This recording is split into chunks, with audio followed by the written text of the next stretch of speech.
Ya, kita masih dalam pembahasan mengenai itulah yang ke-8. Hari ini bagian yang kedua ya, Bapak Ibu sekalian. Ada beberapa bagian yang saya belum jelaskan. Dan kita review sedikit mengenai tulah ke-8 ini. Tulah belalang yang memakan habis semua yang hijau di tanah Mesir. Baik di padang maupun belalang-belangnya sampai masuk ke dalam rumah. Makan semua yang bisa dimakan di dalam rumah. Sehingga akibat dari tulah ini terjadi krisis pangan yang parah di Mesir dan Mesir itu menjadi tandus total.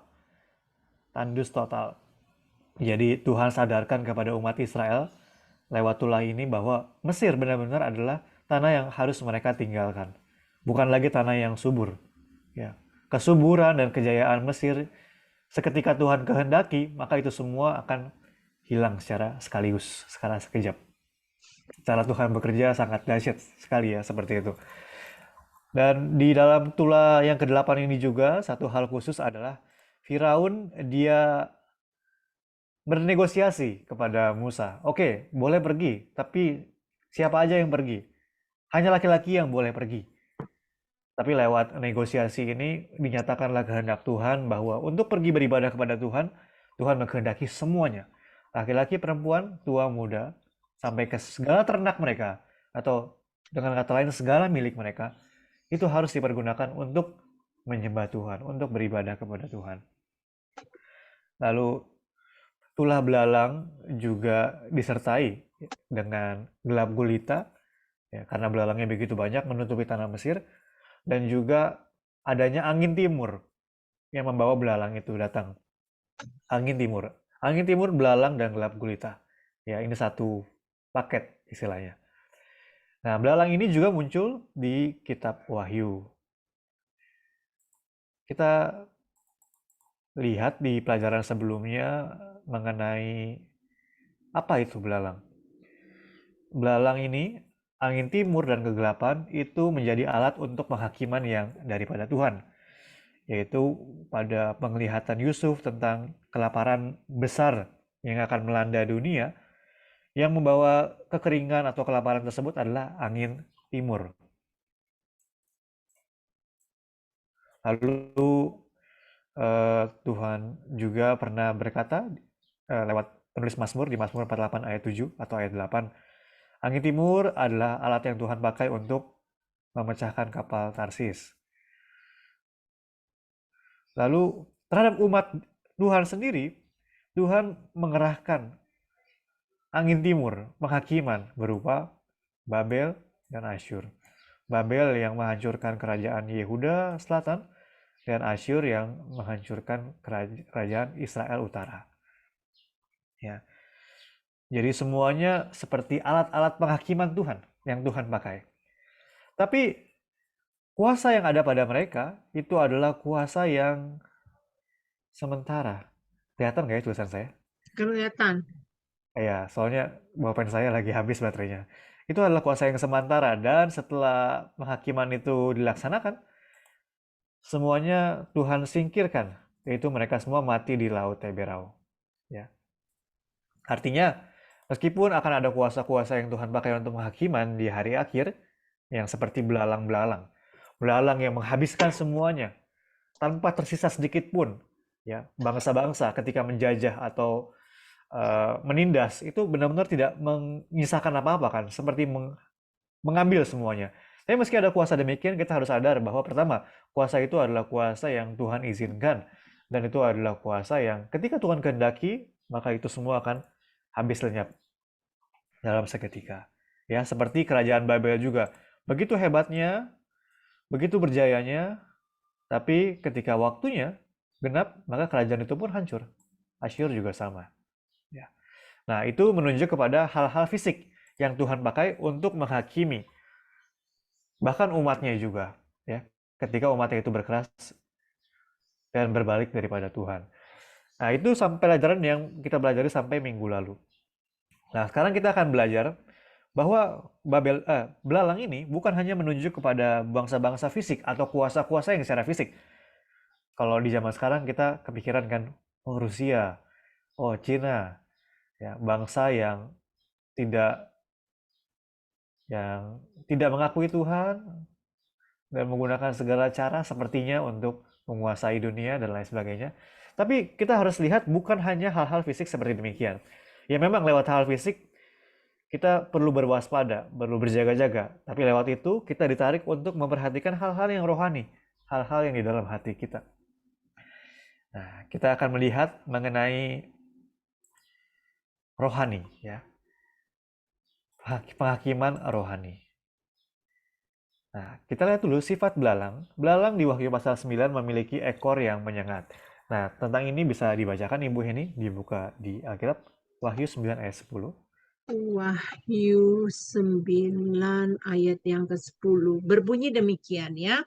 Dan ekor mereka sama seperti kalajengking dan ada sengatnya. Dan di dalam ekor mereka itu terdapat kuasa mereka untuk menyakiti manusia 5 bulan lamanya. Ya, ada ekor seperti kalajengking ya di belalang tersebut dan menyakiti manusia 5 bulan lamanya. Ini pelajarannya sedikit mirip ya dengan apa yang kita pelajari di tulah yang ketiga mengenai tulah wutu. Tapi saya pikir perlu kita review untuk kita ingat lagi. Dan itu menyengsarakan manusia, tapi tidak membunuh manusia itu. Tidak membunuh secara langsung, tapi menyiksa manusia. Ini bisa kita lihat sebagai suatu kesengsaraan mental. Ya, suatu kesengsaraan mental yang manusia bisa terima. Boleh dibaca, Ibu Heni, Wahyu 9 ayat 5 sampai 6 ya. Baik, saya akan baca Wahyu 5 dan ayat 6 ya. Ya. Dan mereka diperkenankan bukan untuk membunuh manusia, melainkan hanya untuk menyiksa mereka 5 bulan lamanya, dan siksaan itu seperti siksaan kalajengking apabila ia menyengat manusia. Ayat 6, dan pada masa itu orang-orang akan mencari maut, tetapi mereka tidak akan menemukannya, dan mereka akan ingin mati, tetapi maut lari daripada mereka. Ya. Kalau saya bayangkan kondisinya ya, itu seperti hidup nggak mau, mati pun nggak mau. Ini kira-kira seperti itu ya kondisinya ya. Mau mati tapi mautnya lari daripada mereka. Ya, kita bisa bayangkan suatu penyiksaan atau kesengsaraan, tapi kalau saya melihatnya suatu penderitaan secara mental yang membuat hidup juga sengsara, mati pun siapa yang mau mati? Nggak ada yang mau mati kan? Nah, di perjanjian lama tentang ekor ini, ekor yang menyengat, dikatakan bahwa nabi-nabi palsu itu adalah seperti ekor. Coba kita baca di Yesaya pasal 9 ayat 13 sampai 16. Kalau bahasa Indonesia ayat 12 sampai 15. Tapi kalau di aplikasi Alkitab ayat 13 sampai 16. Boleh dibacakan Ibu ini? Yesaya 9 ayat 13 sampai 16 ya. Tetapi bangsa itu tidak kembali kepada dia dan menghajarnya, dan mereka tidak mencari Tuhan semesta alam. Maka Tuhan mengerat dari Israel kepala dan ekor, batang dan ranting pada satu hari juga. Tua-tua dan orang yang terpandang itulah kepala, dan nabi yang mengajarkan dusta itulah ekor. Sebab orang-orang yang mengendalikan bangsa ini adalah penyesat, dan orang-orang yang dikendalikan mereka menjadi kacau. Ya, dibilang kondisi umat Israel itu tidak mencari Tuhan, tidak kembali kepada Dia. Dan dibilang nabi yang mengajarkan dusta itu adalah ekor. Ya. Tua-tua, orang-orang terpandang itu kepala, nabi itu ekor. Dan itu membuat kondisinya umat tidak mencari Tuhan, tidak kembali kepada Tuhan. Beberapa satu firman yang saya dapatkan dari khotbah pendeta juga beberapa hari ini yang cukup membekas di hati saya adalah tentang ini. Kita sedang bersuka cita karena berkat Tuhan atau karena Tuhannya itu sendiri. Karena berkat Tuhan atau karena Tuhannya itu sendiri. Saya pikir seringkali kita menjalani kehidupan iman dengan fokusnya kepada berkat yang Tuhan mau berikan, berkat yang mau Tuhan berikan, tapi tidak Tuhannya itu sendiri. Ya. Nabi palsu, dan itu membuat umat Israel tidak mencari Tuhan, tidak kembali kepada Dia. Artinya yang diajarkan apa? Fokus kepada berkat yang Tuhan berikan, fokus kepada hal-hal lain, sehingga lupa untuk bersukacita kepada Tuhan itu sendiri. Bersukacita atas pekerjaan-pekerjaan yang Tuhan lakukan itu sendiri. Salah satu hal yang ketika saya lihat nabi palsu dan tidak mencari Tuhan, saya pikir seperti itu. Karena kemungkinan besar nabi-nabi palsu itu pun bernubuat palsu atau berbohong bukan karena sengaja atau karena maunya seperti itu, tapi mereka pun terbohongi oleh diri mereka sendiri. Ya, hal-hal seperti itu. Karena di zaman raja-raja juga ada banyak waktu di mana Tuhan mencurahkan roh dusta kepada nabi-nabi palsu. Tuhan yang curahkan roh dustanya. Sehingga nabi-nabi palsu itu bernubuat dan mereka nggak sadar bahwa nubuat yang mereka katakan itu adalah nubuat yang palsu. Ketika roh dusta itu udah masuk kepada mereka. Ya, ini satu hal yang tiba-tiba saya pikirkan mengenai nabi palsu. Nah, dan kalau kita lihat lanjut lagi, di kitab Wahyu mengenai sifat dari belalang ini tadi ya, membuat orang-orang tidak mencari Tuhan. Nah, belalang di Wahyu 9 diperlengkapi dengan baju zirah. Dan di atas kepalanya ada yang menyerupai mahkota emas. Boleh dibaca Wahyu 9 ayat 7-9. Boleh. Oke, saya Ya. baca ayat 7 sampai ayat 9. Besar kekuasaannya dan damai sejahtera tidak akan berkesudahan di atas tahta Daud dan di dalam kerajaannya karena ia berdasarkan dan mengokohkannya dengan keadilan dan kebenaran dari sekarang sampai selama-lamanya. Kecemburuan Tuhan semesta alam akan melakukan hal ini. Oh, Ayat ini 7. Wahyu 9, betul ya? Oh, maaf ya, saya itu Iya ya. Yesaya. Oh ya, Wahyu Maaf. 9 ayat Ya. 7-9. Wah, iya ayat 7 sampai 9.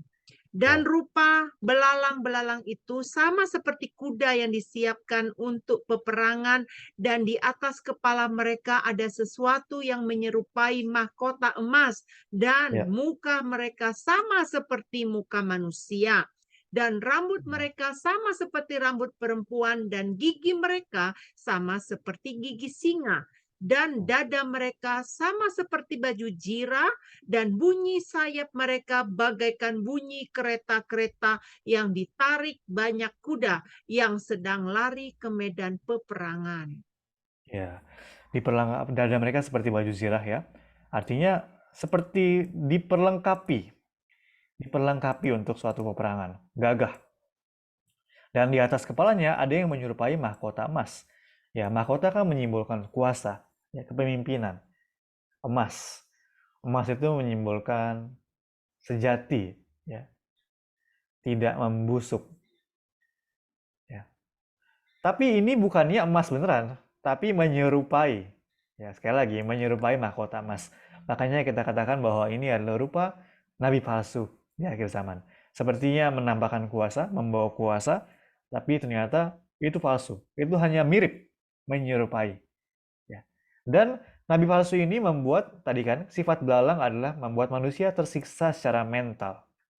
Ya, Bapak Ibu, tersiksa secara mental.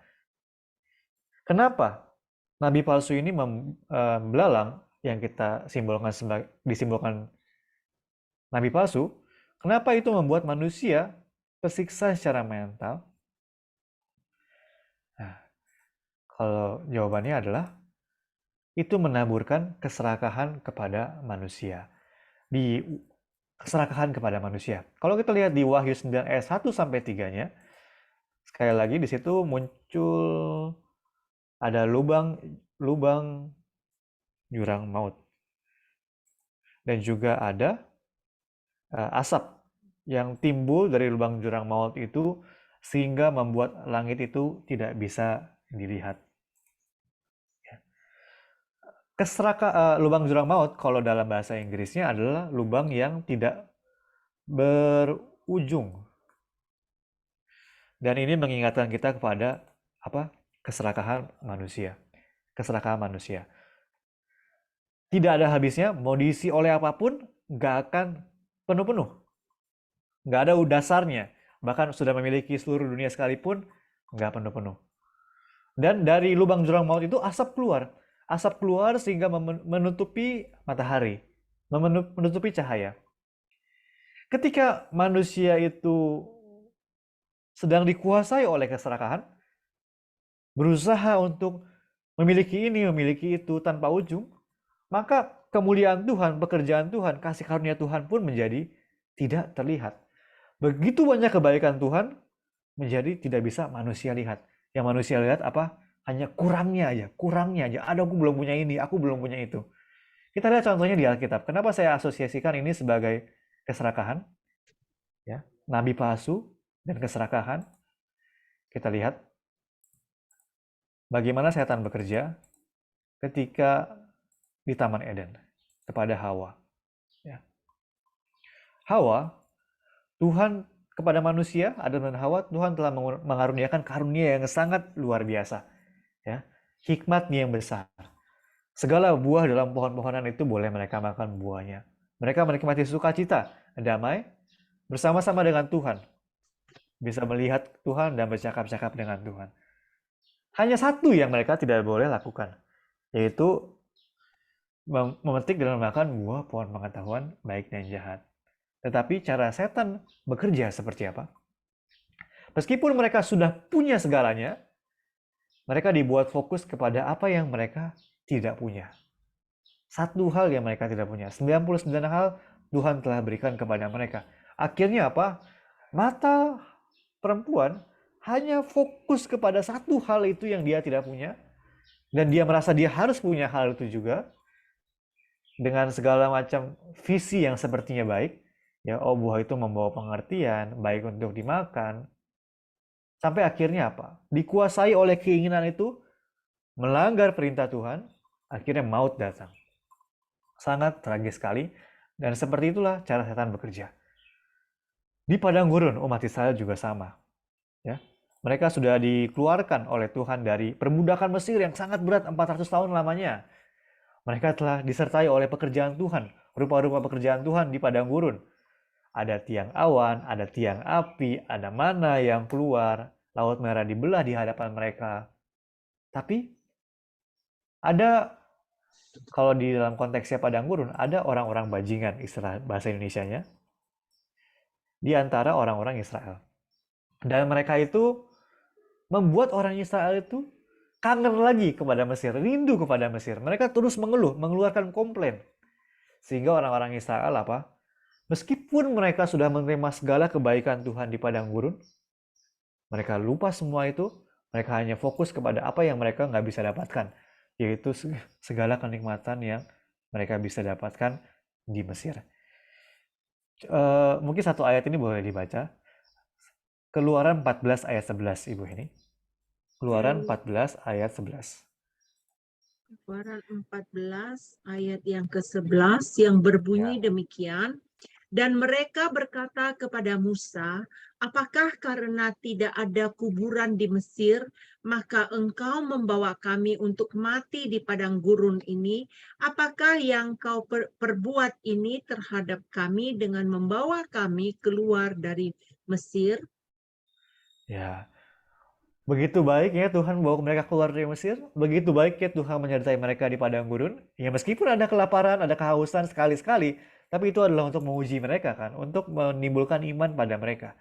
Tapi di tengah kebaikan Tuhan tersebut, mereka bilang apa? Ini Tuhan mau bunuh kita aja. Ngapain Tuhan turun keluarin kita? Kami mau kembali ke Mesir. Kita di padang gurun cuma untuk mati.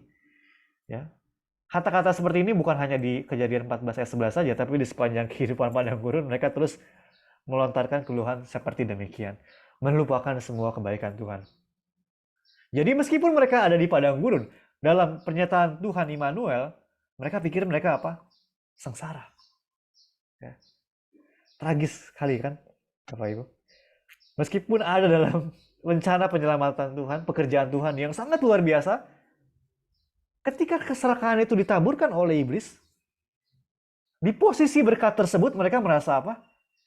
Sengsara. Mereka merasa mati. Ini yang saya lihat sebagai kesengsaraan belalang. Ya, ini bukan bukan saya lihat ya. Ini yang dibukakan sedikit demi sedikit lewat buku Sirah Penebusan dan saya simpulkan, bukan dari saya.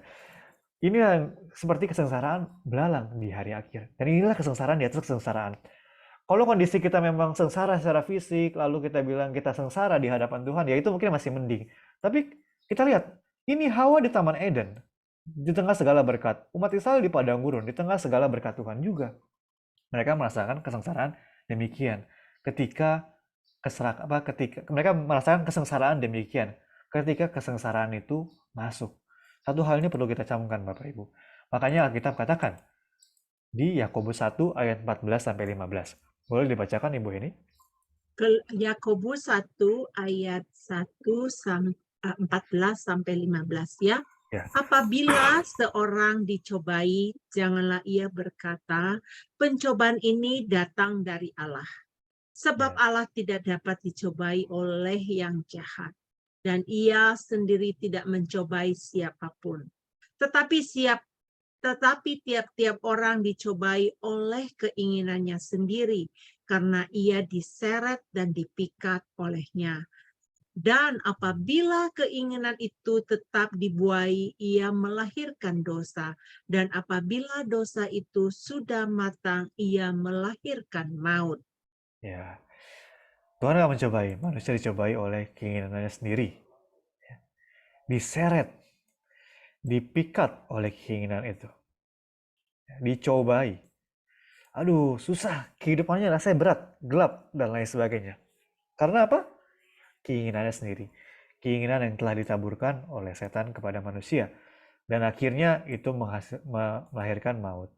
Makanya kalau kita lihat juga di Wahyu 9 ya, kita pembahasan Wahyu 9 ayat 11-nya, belalang itu ada pemimpin, yaitu namanya Abaddon dan bahasa Yunani-nya Apollyon.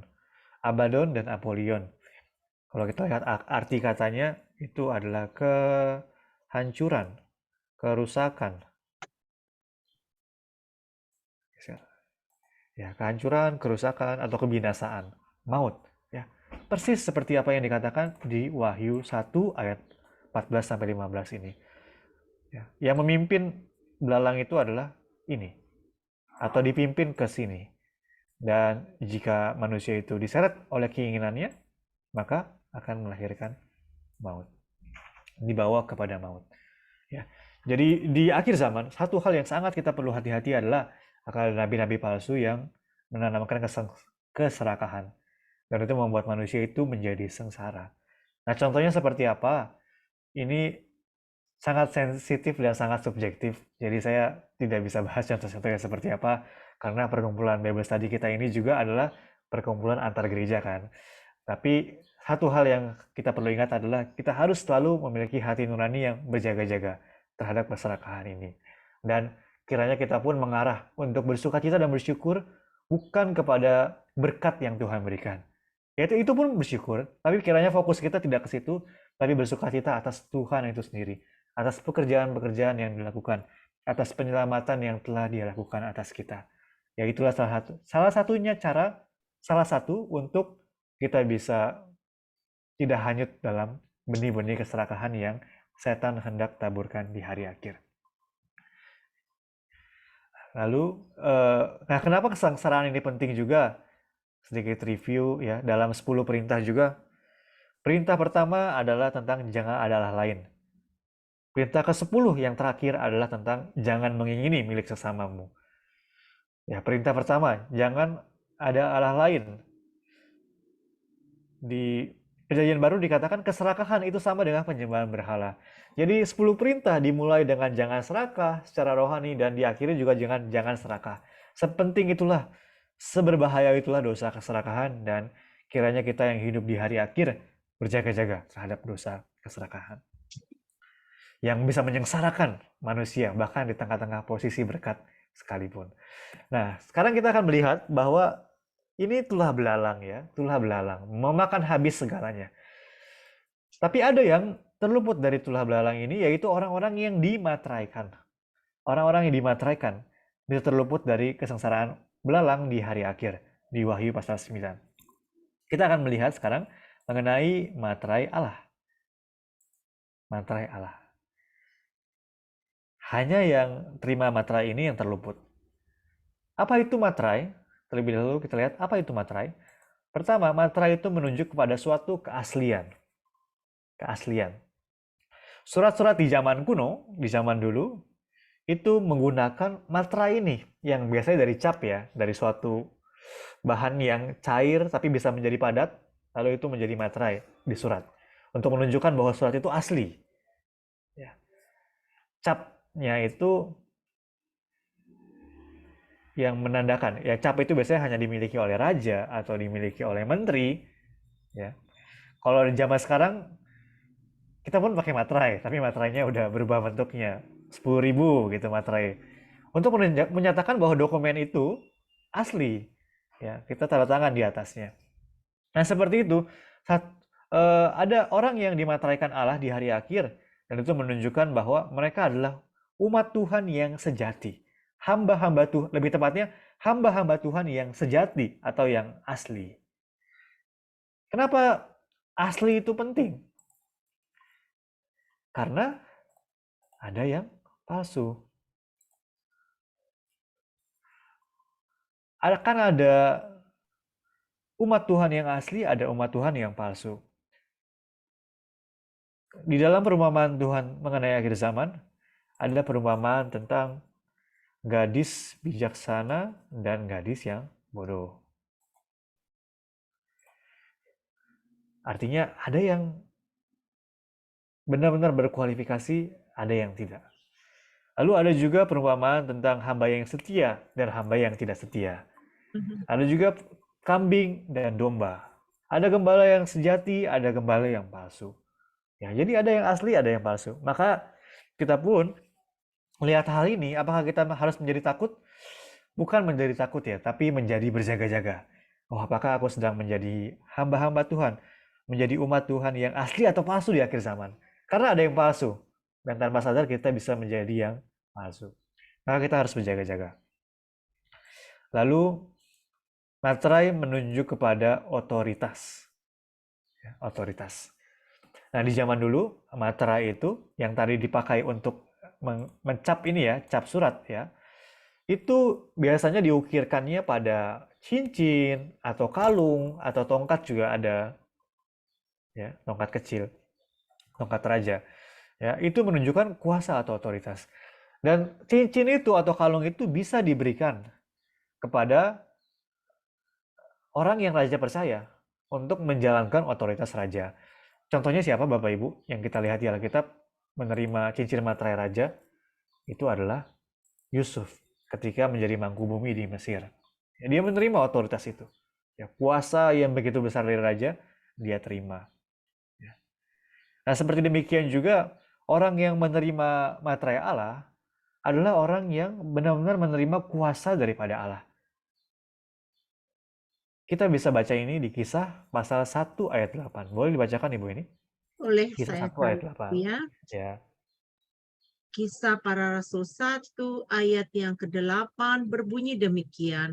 Tetapi kamu akan menerima kuasa kalau Roh Kudus turun ke atas kamu dan kamu akan menjadi saksiku di Yerusalem dan di seluruh Yudea dan Samaria dan sampai ke ujung bumi.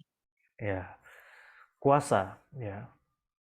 Dan dalam khotbah Pendeta Yun baru-baru ini juga beberapa kali disebutkan, apakah firman Tuhan benar-benar ada kuasanya di dalam diri kita?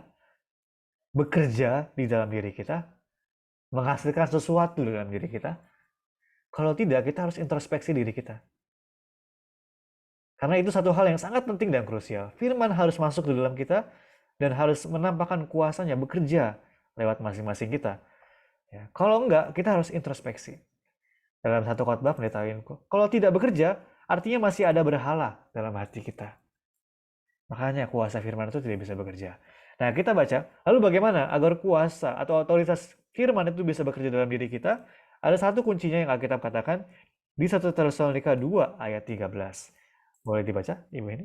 Oke, Ya. 1 Tesalonika 2 ayat yang ke-13 berbunyi demikian, dan karena itulah kami tidak putus-putusnya mengucap syukur juga kepada Allah, sebab kamu telah menerima firman Allah yang kami beritakan itu, bukan sebagai perkataan manusia, tetapi dan memang sungguh-sungguh demikian, sebagai firman Allah yang bekerja dulu di dalam kamu yang percaya.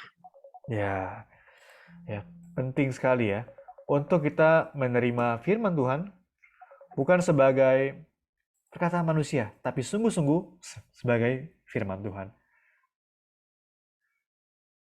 Dan ceknya gimana?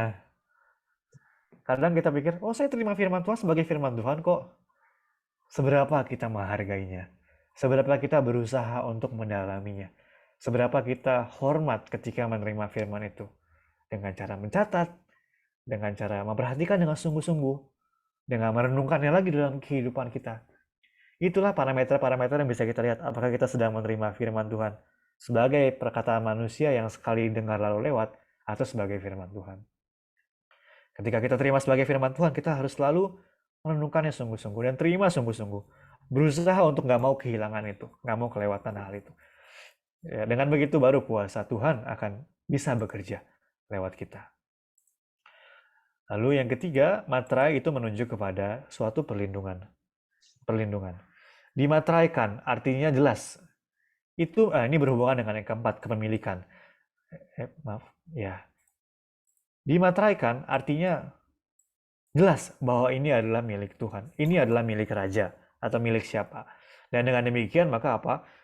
Perlindungan dari sosok yang memilikinya akan menyertai objek tersebut, baik itu barang ataupun kita sebagai manusia.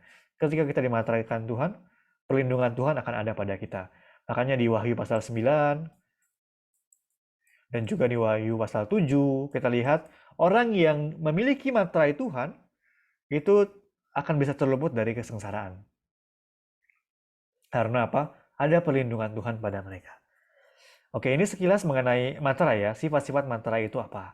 Lalu kita akan lihat materai Allah. Materai Allah. Di Alkitab ada dua macam materai yang Tuhan berikan kepada manusia. Yaitu ada materai Roh Kudus dan juga ada materai Allah. Materai Roh Kudus kita akan lihat itu adalah materai yang diberikan ketika kita percaya pada Yesus. Kita baca ayatnya, Efesus 1 ayat 13. Saya akan baca Efesus 1 Ya. ayat 13. Di dalam Dia kamu juga, karena kamu telah mendengar firman kebenaran, yaitu Injil keselamatanmu. Di dalam Dia kamu juga ketika kamu percaya dimeteraikan dengan Roh Kudus yang dijanjikannya itu. Ya. Ketika percaya dimateraikan dengan Roh Kudus yang dijanjikan. Ya. Diberikan ketika kita percaya. Lalu kita lihat bahwa di 2 Korintus 1 ayat 22, dibaca dulu. Ya, 2 Korintus 1 ayat 22 berbunyi demikian. Memeteraikan tanda miliknya atas kita dan yang memberikan Roh Kudus di dalam hati kita sebagai jaminan dari semua yang telah disediakan untuk kita. Ya. Itu menjadi tanda bagi kita milik Dia. Dan di sini satu hal yang perlu diperhatikan itu ada di dalam hati kita, materai Roh Kudus ini. Di dalam hati. Nah, dalam kehidupan iman kita juga, Bapak Ibu, ketika kita percaya Yesus dan mendengarkan firman Dia, ya, maka Roh Kudus akan dikirim ke dalam hati kita. Dan karena ada Roh Kudus itu, ketika kita melakukan suatu dosa, maka Roh Kudus itu akan berduka, ya. Kita akan ada merasa di hati nurani kita bahwa oh, ini nggak benar, ini salah. Ya. Tapi kalau kita biarkan untuk terus-menerus berbuat dosa, maka akhirnya apa? Roh Kudus itu akan padam juga. Ya. Jadi Roh Kudus, karena Roh Kudus itu menuntun kita untuk bisa hidup kudus sebagai umat Tuhan. Itu diberikan ketika kita percaya kepada Yesus Kristus. Ya. Sambil kita mempelajari firman Tuhan, belajar firman Tuhan, itu pun kita sedang menerima Roh Kudus ini. Ya, Roh Kudus. Hati kita semakin terbentuk lewat firman Tuhan. Ya, tapi syaratnya sekali lagi, ya, ketika percaya, ya, ketika sungguh-sungguh percaya kepada firman Tuhan, maka materai Roh Kudus itu akan ada pada kita. Ya. Nah, itu materai yang kita terima ketika percaya. Lalu selain materai Roh Kudus ada yang disebut sebagai materai Allah. Nah, inilah yang muncul di kitab Wahyu. Materai Allah. Tadi ingat ya Bapak Ibu, Roh Kudus itu di dalam hati ya. Kalau materai Allah, kita lihat.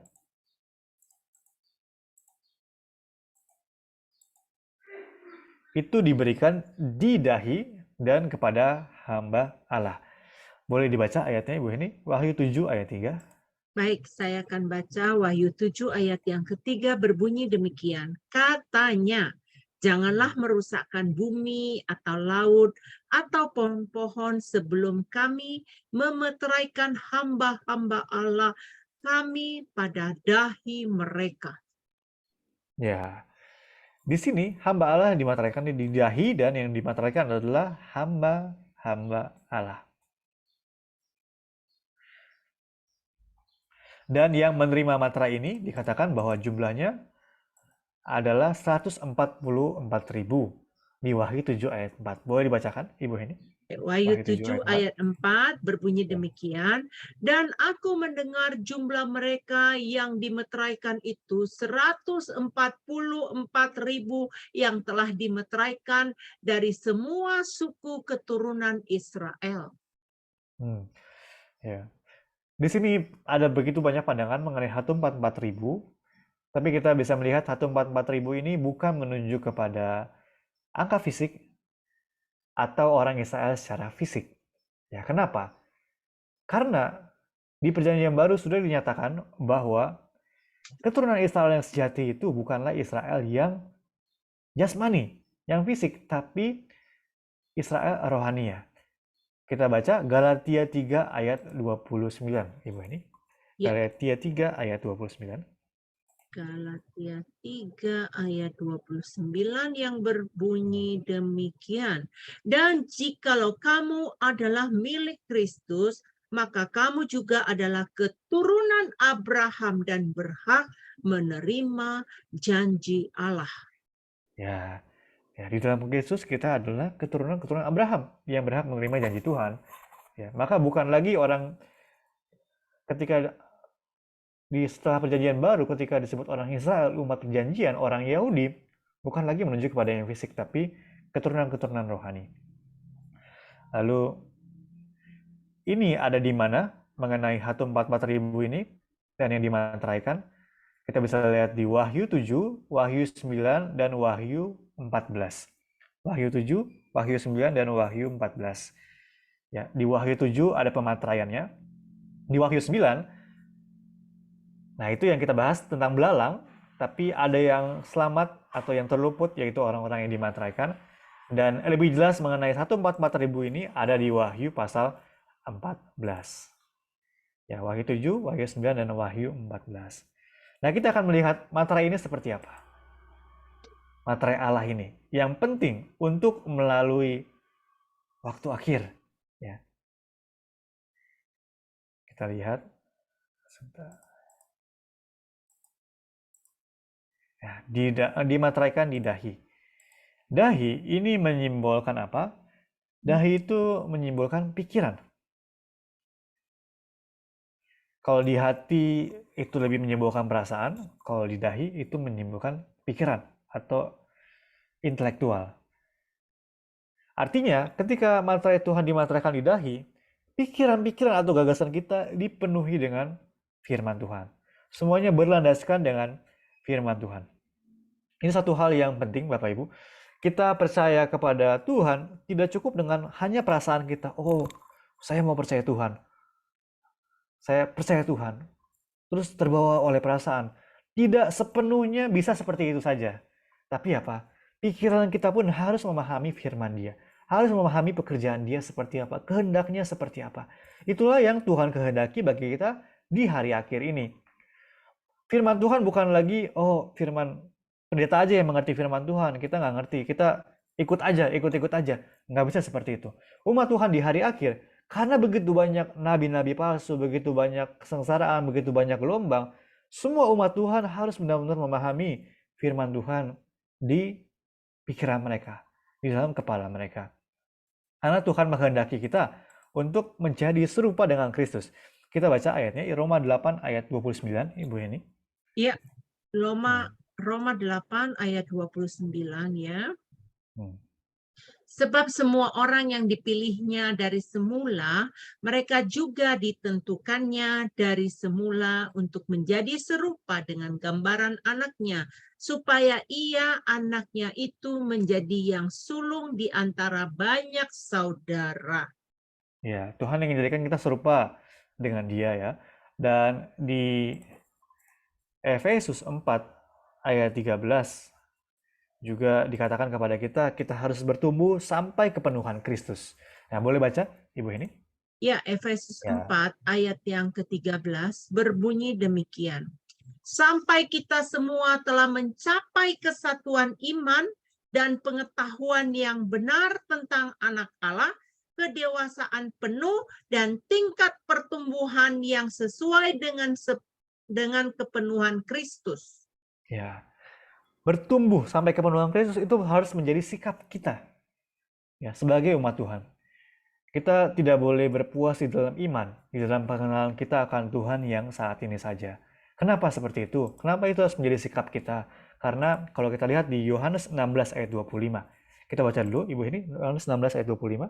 Baik, saya akan baca Yohanes 16 ayat yang ke-25 berbunyi demikian, semua ini kukatakan kepadamu dengan kiasan. Akan tiba saatnya aku tidak lagi berkata-kata kepadamu dengan kiasan, tetapi terus terang memberitakan Bapa kepadamu. Ya.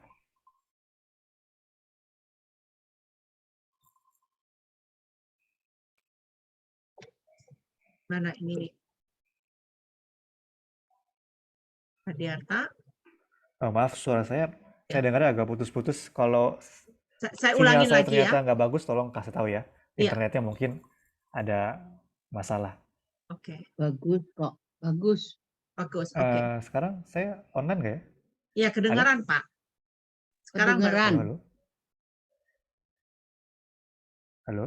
Ya, silakan, Pak. Halo? Iya. Halo, iya silakan Pak. Suara saya kedengaran nggak ya? Dengar. Ada, Bagus ya? jelas. Ya, all good. Oke. Ya, oke. Ya, oke. Nah, kenapa kita harus memiliki sikap yang bertumbuh? Karena Tuhan pun akan ada waktunya Tuhan akan menyatakan firman-firman-Nya dengan terus terang kepada kita. Ya. Maka kita harus punya sikap yang terus mau bertumbuh dalam pengetahuan yang benar akan Tuhan.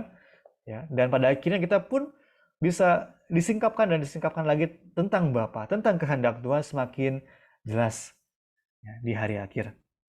Makanya ada mana yang tersembunyi di kitab Wahyu. Ya, ada matra yang dibuka di kitab Wahyu. Gulungan kitab termatra yang dibuka. Ya, kita harus memiliki sikap yang belajar firman Tuhan terus-menerus. Sampai gagasan dan pikiran kita selalu dipenuhi dengan firman Tuhan. Apa yang kita lakukan selalu didasari, dilandaskan oleh firman Tuhan. Lalu dahi juga menunjukkan kepada keadaan hati dan karakter. Ya, karakter. Artinya firman Tuhan yang telah kita pelajari itu pun harus sampai tampak lewat perbuatan kita.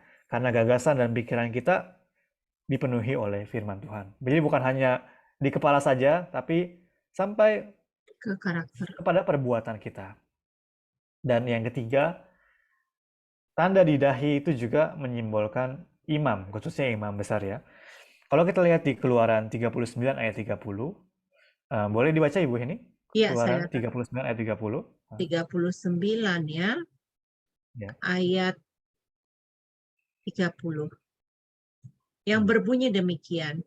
Dibuat merekalah patam, jamang yang kudus dari emas murni. Dan pada jamang itu dituliskan tulisan, diukirkan seperti meterai, kudus bagi Tuhan. Ya, ini gambarnya ya. Di kepala dari imam besar, Tuhan suruh mereka untuk pakai ini. Ada ikat kepala atau semacam ya patam kayak logam di kepala itu yang bertuliskan kudus bagi Tuhan. Seperti yang dimateraikan di kitab Wahyu ya, di dahi. Ya, di dahi. Di Alkitab tanda di dahi mungkin salah satunya cuma ada di sini ya, di kepala imam besar. Artinya mereka yang menanggung tugas sebagai imam, ya, diberikan tugas sebagai imam. Di 1 Petrus 2 ayat 9, ayat yang sering kita baca, orang-orang kudus di hari akhir disimbolkan sebagai apa? Tuhan sebutkan bahwa mereka adalah apa? Imamat rajani. Boleh baca Ibu ini? 1 Petrus Ya. 2 ayat 9. 1 Petrus 2 ayat 9, tetapi kamulah bangsa yang terpilih, imamat yang rajani, bangsa yang kudus, umat kepunyaan Allah sendiri, supaya kamu memberitakan perbuatan-perbuatan yang besar dari Dia, yang telah memanggil kamu keluar dari kegelapan kepada terangnya yang ajaib. Ya, jadi kita harus sadar, inilah tugas kita ya di hari akhir, di perjanjian baru maupun di hari akhir, sebagai orang-orang yang dimateraikan oleh Tuhan, harus menjalani tugas sebagai imam. Ya, iman yang kita peroleh bukan hanya untuk diriku sendiri, tapi apa? Imam, tujuannya apa? Menjadi perantara antara manusia yang berdosa dengan Tuhan. Itu tugas yang kita harus tanggung ya sebagai imam-imam. Orang-orang yang dimateraikan Allah, mereka adalah orang-orang yang menanggung tugas imam ini, yang menjadi kudus bagi Tuhan. Ini mengenai tanda di dahi. Lalu kita akan melihat hamba Allah ya, karena mantra ini diberikan kepada hamba Allah.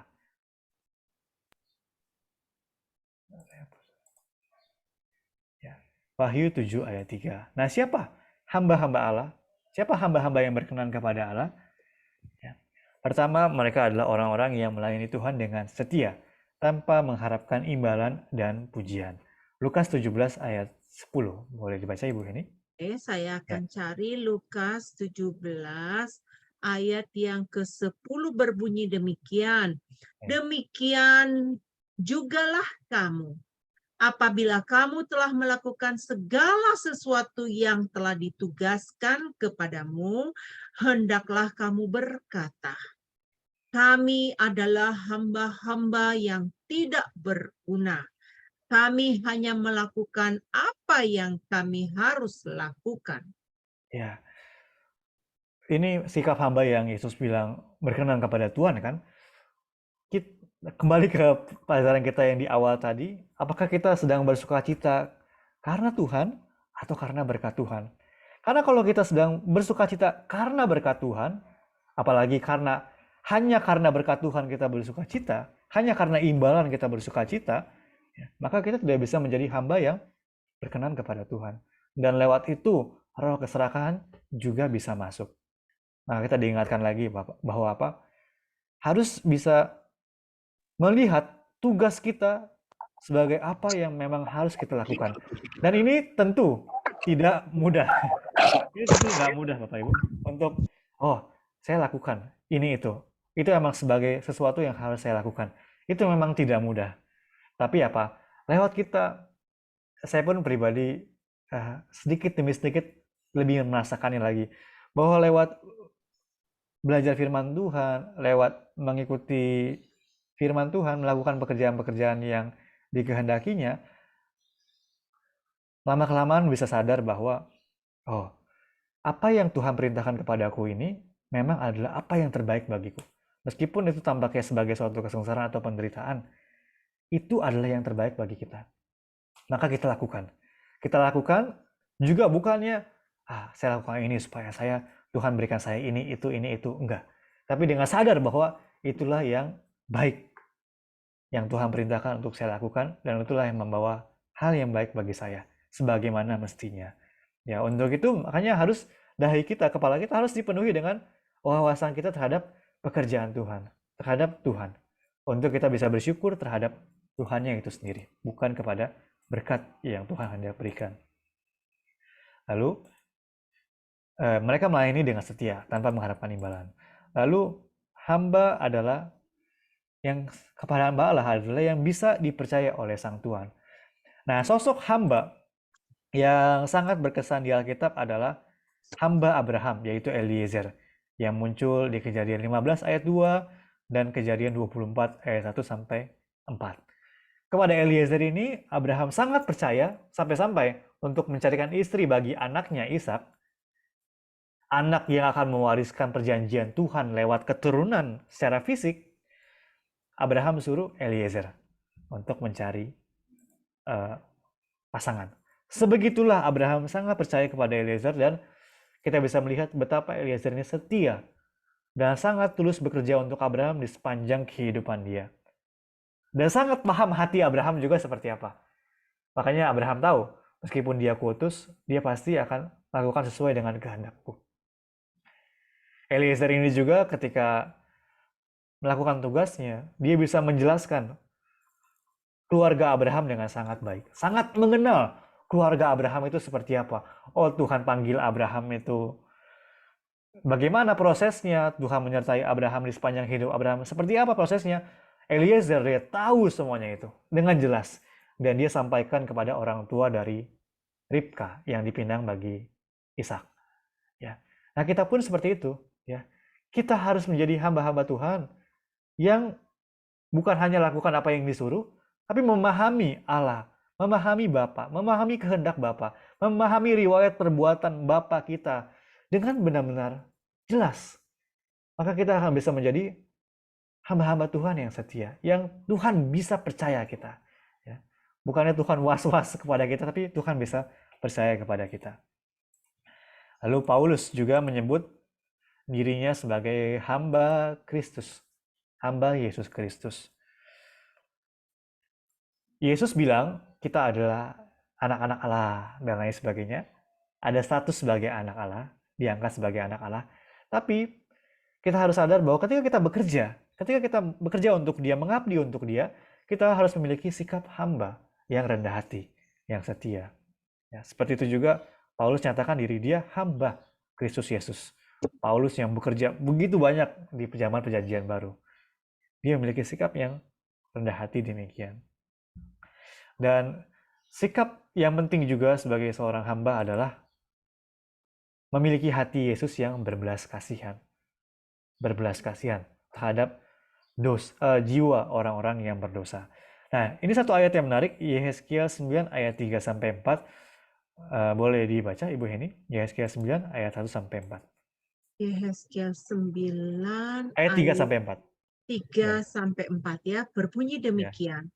Pada saat itu kemuliaan Allah Israel sudah terangkat dari atas kerub tempatnya semula ke atas ambang pintu bait suci, dan Dia memanggil orang yang memakai saya ulang lagi ya. Pada saat itu kemuliaan Allah Israel sudah terangkat dari atas kerub tempatnya semula ke atas ambang pintu bait suci, dan Dia memanggil orang yang berpakaian lenan dan yang mempunyai alat penulis di sisinya. Firman Tuhan kepadanya, berjalanlah dari tengah-tengah kota, yaitu Yerusalem, dan tulislah huruf T pada dahi orang-orang yang berkeluh kesah karena semua perbuatan-perbuatan keji yang dilakukan di sana. Ya. Kita lihat di sini ada satu pekerjaan yang mirip dengan pemateraian Tuhan, tapi ini di Perjanjian Lama, di Yehezkiel pasal 9.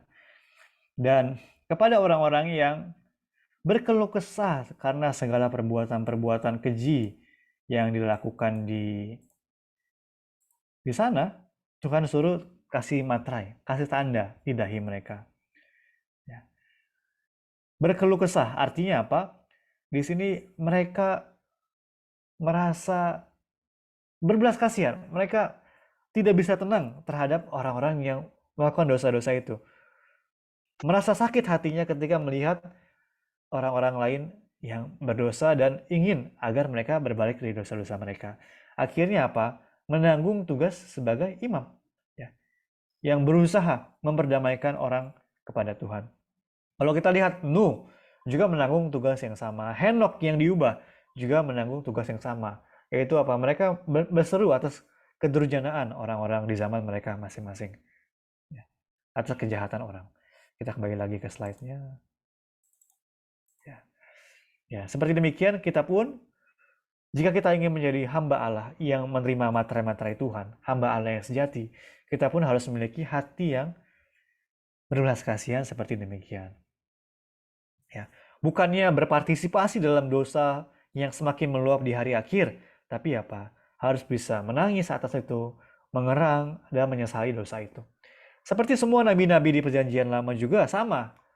Mereka bertobat atas dosa bangsa mereka. Dan menganggap dosa bangsa mereka ini bukan sebagai dosa kalian, dosa kamu, tapi dosaku. Ya. Dosaku. Ezra seperti demikian di perjanjian lama. Ya. Jadi demikian Bapak Ibu, saya bisa bilang ini hanya sedikit dari sifat-sifat mengenai orang-orang yang menerima materai Allah di hari akhir. Ya. Ada suatu materai yang Tuhan mau berikan di hari akhir. Materai ini bisa membawa keluputan atas kesengsaraan. Materai itu diberikan di dahi. Ya, dahi itu simbol dari gagasan, pikiran, bertumbuh sampai kepenuhan Kristus, memahami pekerjaan-pekerjaan Kristus, dan melakukannya. Dan menjadi hamba Allah yang sejati, yaitu apa? Setia, tidak mengharapkan imbalan dan pujian. Ini sifat-sifat hamba yang berkenan kepada Tuhan. Dan juga dapat dipercaya. Memahami Sang Tuhan dengan baik dan berusaha menggenapi kehendak Sang Tuhan apa adanya. Dan juga memiliki hati yang berbelas kasihan, ya, terhadap dosa dan kejahatan dunia. Ya. Dan itulah sifat-sifat yang kita perlu miliki ketika kita ingin menjadi orang-orang yang dimateraikan Allah pada waktu akhir. Lalu tentang yang lebih jelas lagi mengenai orang yang dimateraikan Allah, kita bisa melihat kepada 144.000. Karena mereka lah yang menerima materai Allah ini. Ada sifat-sifat apa yang diberikan sebagai keterangan mengenai mereka? Ini ya. Bahwa mereka tidak mencemarkan diri mereka dengan perempuan-perempuan. Kalau kita lihat konteksnya di Wahyu pasal 17, ada yang disebut sebagai perempuan-perempuan atau pelacur atau penggoda, itu menunjuk kepada kuasa setan yang berusaha untuk menggoda umat-umat pilihan. Jadi mereka bisa menangkal semua godaan-godaan setan yang menghasut merayu. Lalu mereka adalah orang-orang yang ikut kemana saja anak domba itu pergi. Ya, memiliki ketaatan yang penuh kepada Tuhan. Asal itu firman Tuhan, berusaha untuk taat sepenuh hati. Ya. Lalu mereka juga menjadi korban sulung atau buah sulung. Sulung, ya, menjadi yang sulung. Lalu mereka tidak berdusta dan tidak bercela. Ini juga aspek yang sangat penting. Aspek yang sangat penting Bapak Ibu. Tentang dusta atau cela ini bukannya berbicara mengenai perkataan bohong semata. Ya, bohong. Oh, A tapi bilangnya B, B bilangnya A. Ya, dusta yang Tuhan katakan ini berbicara mengenai membohongi diri sendiri. Ya. Ya.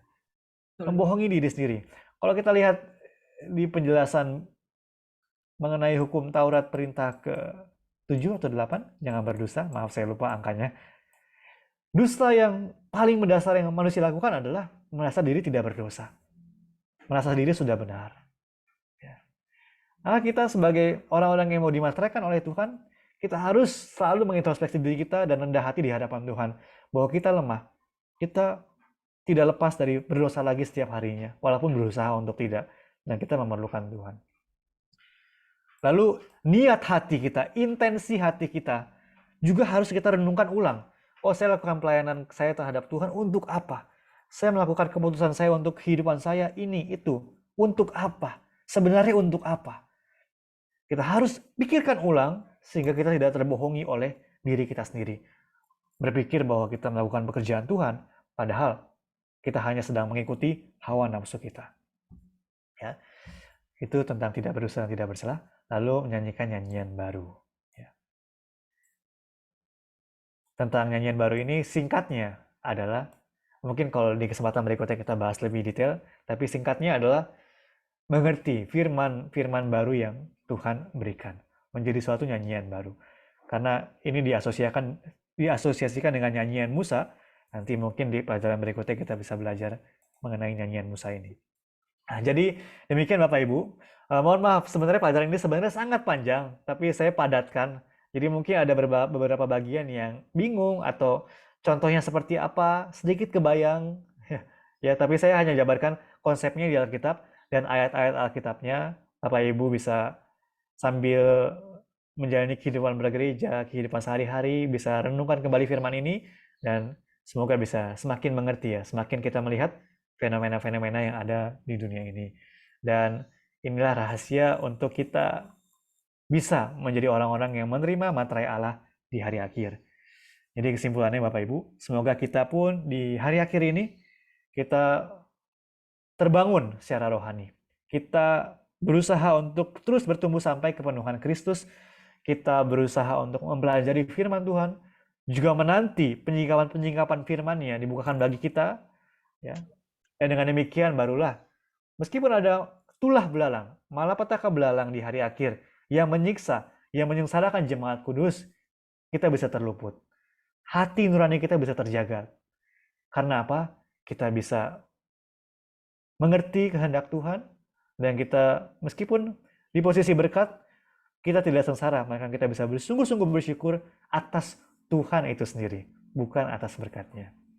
Ya, amin. Amin. Ya.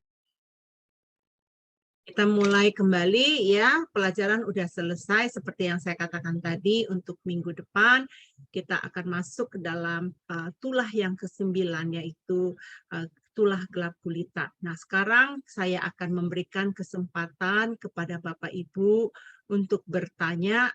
Saya mau nanya, berapa lama waktu Bapak disediakan? Apakah hari ini ngantor? Hari ini nggak ngantor. Hari ini Jadi nggak mungkin bisa ngantor ya. lebih Oke, sedikit hari lebih ini lama kita dari punya biasanya. waktu yang bebas ngobrol sama Evangelis Diarta. Silakan, Ya. jika ada pertanyaan, silakan ditanya. Ada yang masih bingung? Ternyata untuk mendapatkan tanda dahi nanti, waktu Tuhan datang yang kedua kali kita dijemput, itu sulit ya untuk bagi Ya. kita. Betul-betul harus ada perjuangan yang keras Ya. untuk kita punya firman Tuhan di pikiran kita dan di hati kita. Ya. Ya. Ada 144.000 yang terima tanda di dahi ya. Mhm. Tapi ada juga orang-orang yang berpakaian lenan yang tidak terhitung banyaknya di kitab Wahyu. Jadi ada kayak 144.000 atau yang terima tanda di dahi ini seperti apa ya? Seperti kelas atasnya bisa dibilang ya. Seperti kelas atasnya atau yang benar-benar dijamin keselamatannya, keamanannya oleh Tuhan. Apakah kita perlu menjadi 144.000 ini atau menjadi yang banyak orang yang tidak terhitung banyaknya yang pakai lenan yang telah dicuci bersih oleh darah anak domba? Ya, kalau dibilang seperti ini, tentu kita harus punya iman yang mencapai apa yang Tuhan paling kehendaki kan. Kita nggak boleh punya iman yang minimal gitu. Yang penting saya percaya aja deh, yang penting saya selamat aja deh. Gitu. Karena kalau ada mental yang seperti itu rawan jatuh, rawan jatuh. Tapi apa, kita harus kejar apa yang Tuhan kehendaki yang sejati. 144.000. Oh, terima materai Allah. Benar-benar tidak bisa terluput dari kesengsaraan. Ya. Nah, kita harus kejar yang itu, yang sejatinya itu. Saya termasuk orang yang diperbaharui ya pengertiannya. Dulu saya mengertinya bahwa tanda yang tanda dirahi itu katanya pengajaran dari gereja lain yang saya dapatkan itu tanda 66 gitu. Jangan sampai ada materai itu nanti kamu ketinggalan, nggak boleh katanya gitu. Ternyata sejak saya belajar pengajaran sejarah penebusan, justru saya harus didapati mempunyai tanda di dahi saya, baru Iya, saya dikenal oleh Tuhan. Jadi iya. tadi materai tadi itu bukan hanya di dalam intelektual, pemikiran ya, Atau tetapi fisik. ya, Ya, tetapi di build up ya, di dalam karakter kita. Saya ya. pribadi semenjak saya belajar sejarah penebusan, saya banyak sekali mengalami transformasi dari Hmm, kehidupan para tokoh-tokoh di dalam firman Tuhan ya, hmm, dari Bapak Abraham ya, bagaimana Daud yang dikejar-kejar ya, apa aja yang hmm, terjadi di masa-masa itu di dalam kehidupan dia waktu dia dikejar ya, dan bagaimana Daud Yakub untuk mempertahankan anak sulung itu apa harus dijalankan di dalam hmm, masa itu. Jadi harus ada ujian ya setiap kita. Dan makanya saya katakan di dalam kehidupan kita itu kita tidak pernah luput di dalam ujian kehidupan. Apakah kita mau dimurnikan? Kita mengalami hmm, ujian kehidupan.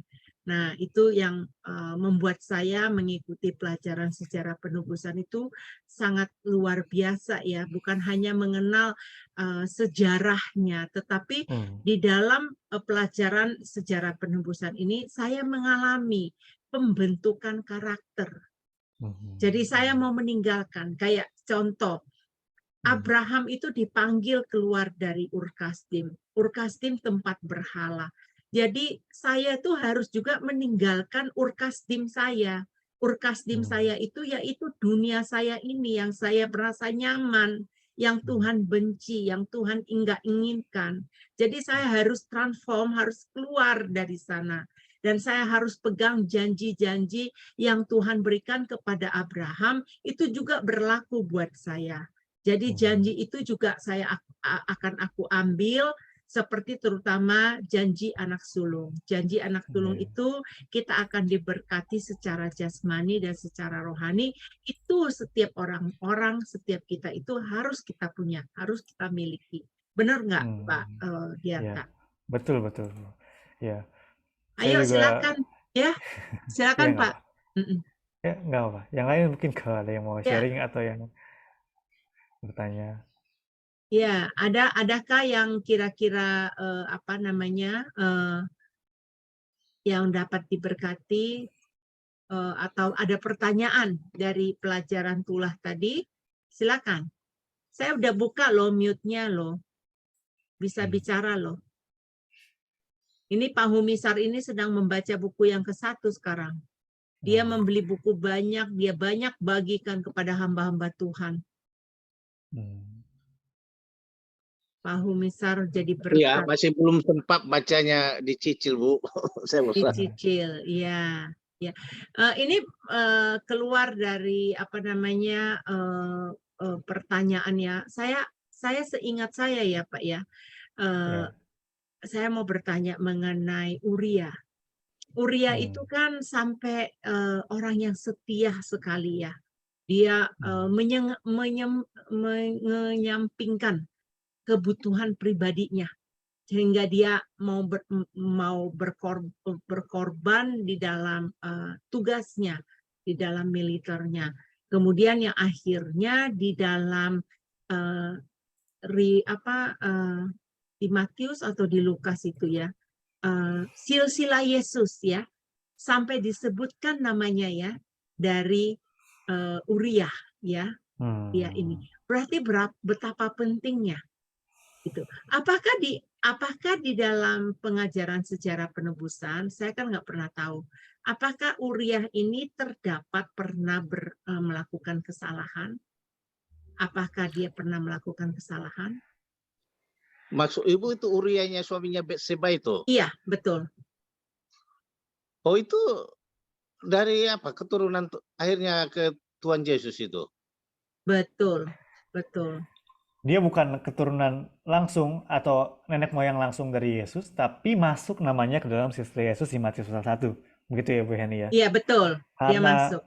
kesetiaan dia itu sangat dihargai oleh Tuhan gitu sampai namanya masuk padahal ya dia sebenarnya bukan siapa-siapa dalam silsilah itu. Dia hanya ya mantan suami dari nenek moyangnya Yesus. Bathsheba. Iya. Ya, Bathsheba. Kenapa bukan nama Bathsheba yang disebut, tetapi nama disebut Uriah di situ ya? Karena iman yang dilihat adalah imannya Uria itu dibandingkan dengan imannya Daud saat itu, ya. Ketika itu Urianya disuruh pulang ke rumah, nggak mau masuk ke rumah, dia sadar bangsanya sedang berperang, maka dia berusaha menjaga kekudusannya, ya. Makan pun dia sebenarnya nggak mau, tapi karena Daud bujuk-bujuk, raja perintahin, ya akhirnya dia makan juga sama-sama dengan Daud. Jadi kesetiaan itu yang dilihat ya. Tapi kalau ditanya kesalahannya Uria, susah ya untuk temuinnya. Sepertinya hanya disingkapkan yang baiknya dari dia ya. Ini ada Pastor Yosafat. Apakah bisa Pastor Yosafat bantu saya pertanyaan ini? Apakah pernah menemukan Uria itu bersalah di dalam Alkitab?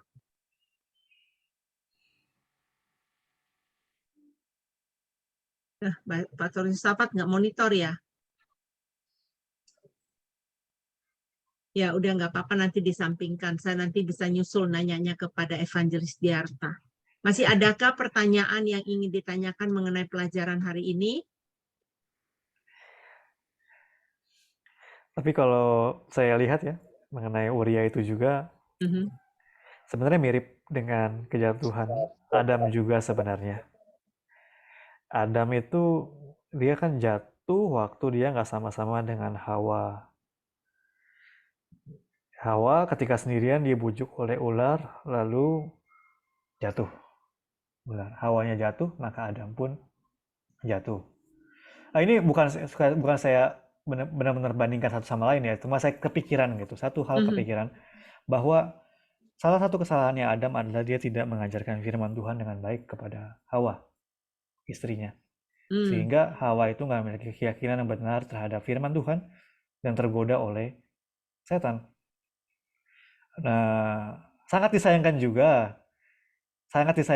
istrinya Uria, yaitu Bathsheba, tidak menolak Daud. Tidak menolak Daud terhadap ajakan Daud, dan juga dulu sambil bercanda gitu ya, pendeta senior berampak juga pernah bilang, itu juga ngapain mandi sampai bisa dilihat orang gitu. Pernah ada bilang seperti itu juga gitu. Ya, jadi ya mungkin iman dari Bathsheba-nya kurang teguh ya, sehingga dia bisa terajak dan tergoda seperti itu, dan sedikit mungkin itu bisa menjadi kesalahan dari Urianya juga, yang nggak menanamkan gagasan firman Tuhan dengan baik. Makanya namanya firman Tuhan itu, tapi terlepas dari kesetiaan Uria dan bagaimana pengorbanan dia, itu sangat dihargai Tuhan ya. Makanya kalau satu pelajaran yang bisa kita tarik dari situ juga, iman itu harus komplit atau menyeluruh. Dalam keluarga kita pun sama. Nggak bisa, oh saya aja yang belajar, saya aja yang beriman hebat, kamu nggak usah beriman hebat, kamu nggak usah belajar. Nggak bisa. Kita harus ajarkan firman Tuhan kepada anak kita, kepada suami kita, kepada istri kita, berusaha untuk tanamkan dengan baik kepada mereka. Karena apa? Setan bisa mencari celah masuk lewat mereka. Dan pada akhirnya sampai kepada kita. Benih-benih setan itu bisa merusak iman kita. Ketika setan itu menguasai istri atau anak kita, maka dengan kita susah untuk melepas kasih sayang manusiawi kan, dan itu bisa menarik kita kepada dosa-dosa juga. Makanya kalau di Perjanjian Lama kita lihat Alkitab seringkali bilang jangan menikah dengan orang kafir karena mereka akan bisa menjadi jerat bagimu, karena mereka bisa membawa dewa-dewa mereka kepadamu dan lain sebagainya. Ya. Jadi mungkin satu hal kecil yang bisa kita lihat dari situ adalah tentang pewarisan iman, dan menjaga baik-baik tembok iman keluarga kita itu harus mantap, harus teguh. Ya, bukan hanya kita sendiri, iman tuh bukan hanya aku sendiri, tapi kita harus jadi imam yang baik. Yaitu apa? Membuat orang sekitar kita pun bisa memiliki iman yang teguh kepada Tuhan. Satu hal yang kecil ya, mungkin saya kepikiran tentang hal itu. Tapi sekali lagi ya, nggak bisa menghakimi ya. Tuhan yang tahu dan Tuhan akui iman dia sebagai hebat. Tapi melihat dari dosa yang dilakukan Bathsheba, nggak terlepas juga dari tanggung jawab suaminya juga. Baik. Makasih banyak Pak Evangelis Ya. Diarta. Kalau nggak ada pertanyaan teman-teman nih Pak, ini kebetulan nih ada waktu ya. Ya, Kalau mau bertanya apa aja silahkan. Kalau memang mau ya. bertanya, nggak ada yang mau bertanya ya. Mungkin materinya berat, mohon maaf ya hari ini. Cukup jelas kok sebenarnya untuk Oh, dimengerti ya. ya, Nanti teman-teman bisa dengar ulang lagi di channelnya Omi Hen ya. ya. Enggak, aku mau tanya dulu Iya, Pak Ya, Pendeta. Pak. Ya, Itu ke Musa ke zamannya Yusuf ada sejaman dengan apanya ya? Aku hanya mau membuat benang merahnya kalau saya lagi iya, ketuk-ketuk iya, dari Adam ke Musa ini. iya, iya. Berarti Gimana, Pak? Yusuf itu kan usianya kan cepat lebih singkat kalau nggak salah 110-an ya. Apa Iya, dari tahu cerita Adam itu apa dari kalau nggak salah apa abangnya Dewi katanya masih hidup dengan bapaknya generasi Musa, apa betul itu ya? Kira-kira. Yusuf ya. Sebenarnya Yusuf sama Musa itu jaraknya cukup jauh, 400 tahun. Karena Yusuf itu ketika di masa awal orang Israel masuk ke Mesir, Oke. 70 anggota keluarga Yakub, sedangkan Musa kan di masa Exodus 400 tahun, 430 tahun setelahnya. Jadi Yusuf sama Musa ya nggak berhubungan ya, jauh hubungannya. Cuma Yusuf dari mana dia bisa beroleh iman dia itu adalah oleh pewarisan iman. Ya, pewarisan iman yang didapat. Kalau kita belajar, lagi baca buku 1 kalau nggak salah ya, dan nanti di buku 1 dan di buku 2 kita melihat tahun-tahun kronologisnya kehidupan Abraham, Ishak, Yakub, Yusuf, kita bisa temuin bahwa Yusuf, dia sempat ketemu dengan Ishak. Sempat ketemu dengan Ishak, dan tentu hidup dengan Yakub ya. Ada waktu 1 tahun di mana Yusuf ini bertemu dengan kakeknya Ishak. Dan di situ dia bisa menerima pewarisan iman tentang janji Tuhan, tentang apa yang Ishak warisi dari Abraham. Abraham warisi dari siapa? Dari Nuh. Nuh warisi dari Iya. siapa? Dari Adam. Jadi itu semua terus berkaitan. Iman tentang perjanjian Tuhan itu terus diturunkan sampai kepada Yusuf. Yusuf bisa terima iman itu. Makanya Yusuf itu hidupnya sangat luar biasa. Dia menggenapi perjanjian yang Tuhan berikan kepada Abraham. Abraham itu apa istilahnya?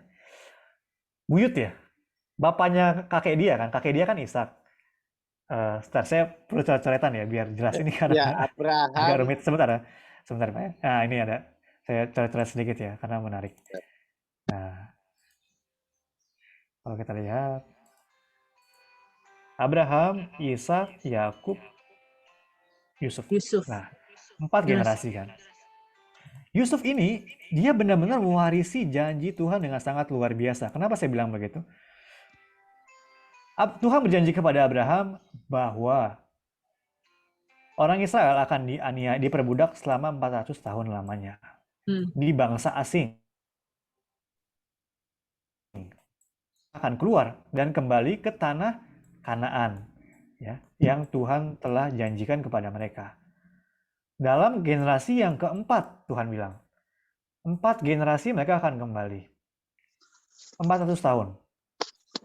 Nah, generasi keempat dari Abraham siapa? Abraham, Ishak, Yusuf. Yakub, Yusuf kan? Ya. Maka Yusuf ini, dia pikirin baik-baik janji Tuhan di Kejadian pasal 15 ini ya. Lalu luar biasanya dia, ketika dia mati di Mesir, Nanti saya datang.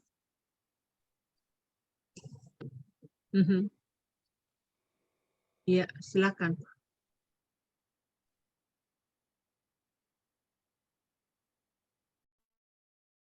Ya, diterusin aja, Pak. Pak Evangelis.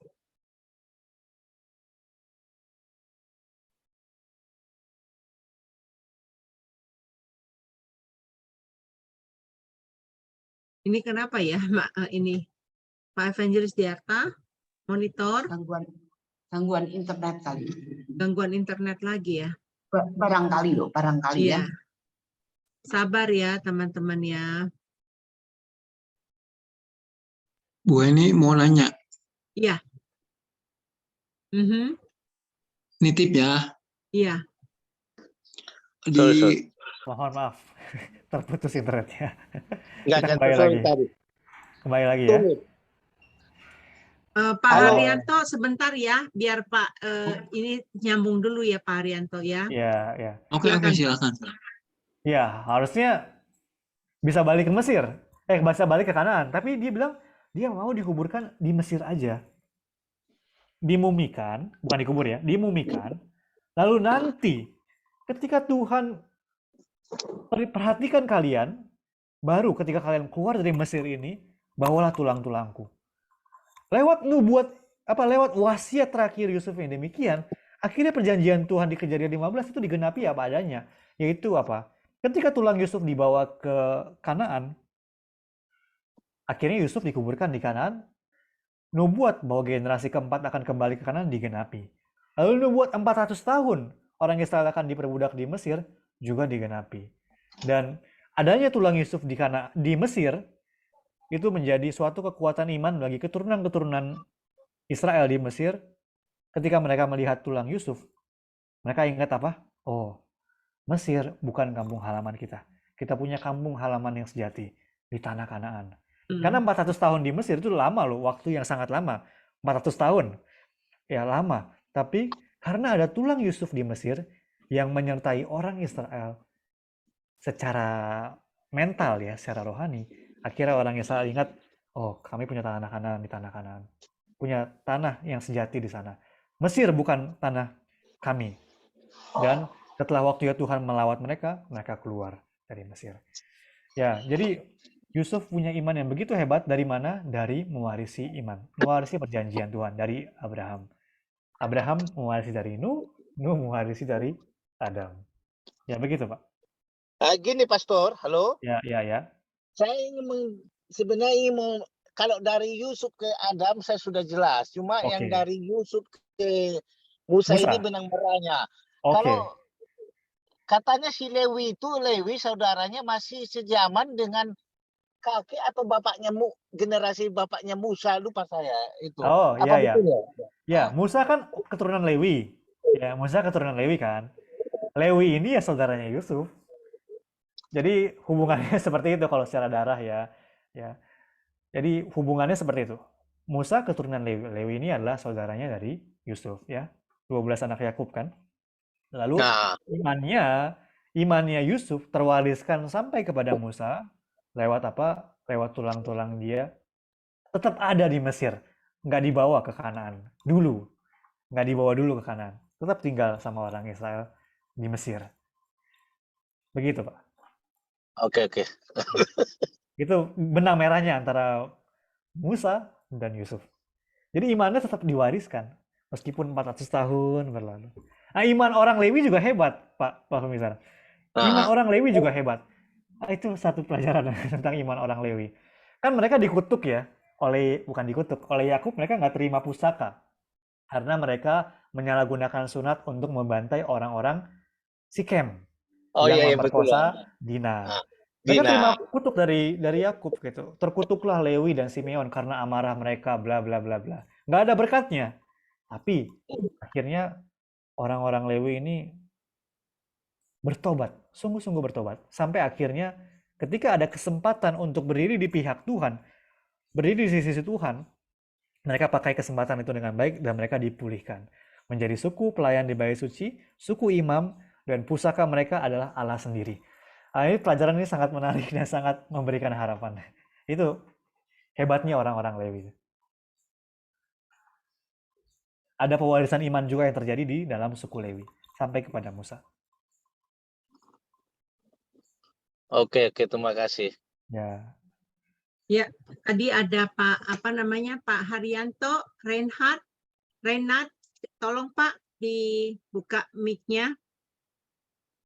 Oke, dari aku pertanyaannya ada 2. Yang pertama, selesai Zoom ini direkam nggak? Aku tadi ikut terlambat, jadi minta rekamannya.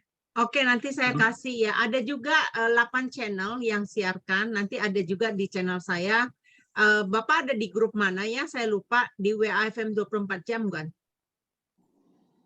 Di grupnya yang Bandung. Yang Bandung ya? Oke, nanti saya kasih ya. Yang kamu suka kirim acara Pastor Allen ya? Ya, Oh, betul. ya, Terus oke. yang kedua, Mhm. mau nanya ke Harno, ada kata 5 bulan di Wahyu 9 ayat 5, itu arti rohaninya apa? Ya. Itu aja sih. Terima kasih.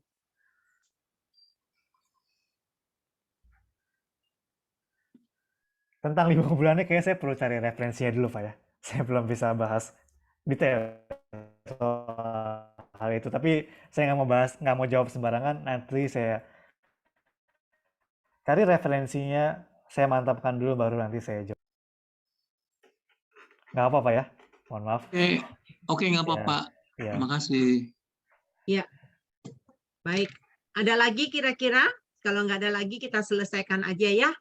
Sebab saya besok harus bekerja pagi, jadi saya harus bangun. Terima kasih teman-teman yang hadir di Terima sini. kasih.